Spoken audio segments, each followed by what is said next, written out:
नमस्कार, मैं सतीश मेहरा। साथियों, हरियाणा पंजाब में दोनों सरकारों द्वारा नशा मुक्ति अभियान पूरे जोर शोर से चलाया जा रहा है। दोनों सरकारें अपने अपने प्रदेशों को नशा मुक्त बनाने के लिए प्रयास कर रही हैं।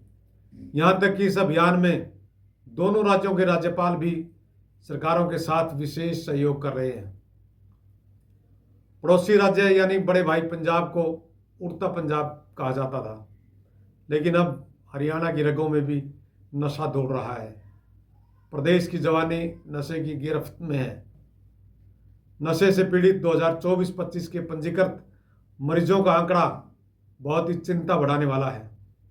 करीब एक वर्ष में 18 से 30 वर्ष आयु वर्ग के 52,207 युवा नशे की चपेट में आए हैं। यह वह सरकारी आंकड़ा है जिनका रिकॉर्ड सरकार के पास है। इसी उम्र के उन युवाओं की संख्या सरकार के पास नहीं है जो नशे की चपेट में आ चुके हैं।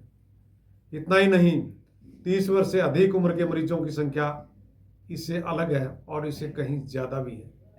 केंद्रीय गृह मंत्रालय भी हरियाणा में बढ़ रहे नशे के प्रचलन पर चिंता जता चुका है।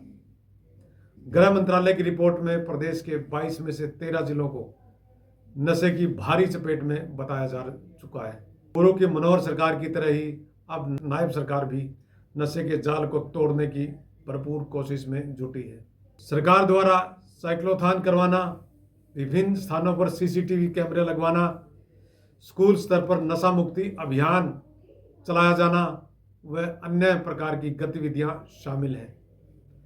पंजाब में पाकिस्तान की ओर से ड्रोन के जरिए भी नशे की सप्लाई के कई मामले सामने आ चुके हैं। 2020-21 से लेकर 18 मार्च 2025 तक की रिपोर्ट विधानसभा में पेश की गई है। इसमें सालवार नशा मुक्ति केंद्रों में ओपीडी, आईपीडी रोगियों के रूप में पंजीकृत हुए 18 से 30 वर्ष आयु वर्ग के युवाओं की संख्या का जो खुलासा किया गया है वह बहुत ही चौंकाने वाला है। साथियों, अब बात करते हैं अवैध शराब की बिक्री की। प्रदेश में 7,000 के लगभग गांव हैं, जिनमें 6,222 पंचायतें हैं। हरियाणा सरकार द्वारा शहरों और गांवों में इस वर्ष 2025-26 के लिए 2400 ठेके पंजीकृत किए गए हैं।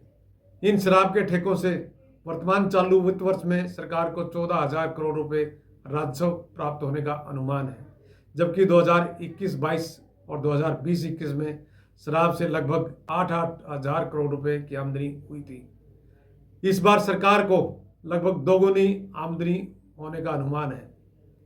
इसके साथ साथ प्रदेश के प्रत्येक गांव में 5 से 7 शराब के अवैध खुर्दे भी हैं।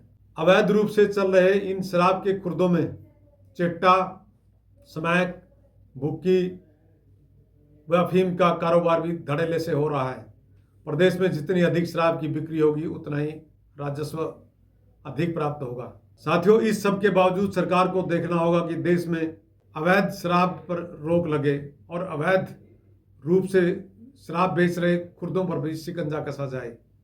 यह निश्चित रूप से प्रदेश में नशा मुक्त अभियान को सफल बनाने में एक महत्वपूर्ण कदम होगा।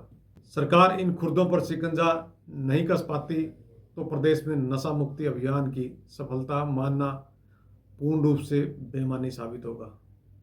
नमस्कार, सतीश कुमार। आप देखते रहें अर्थ प्रकाश टीवी।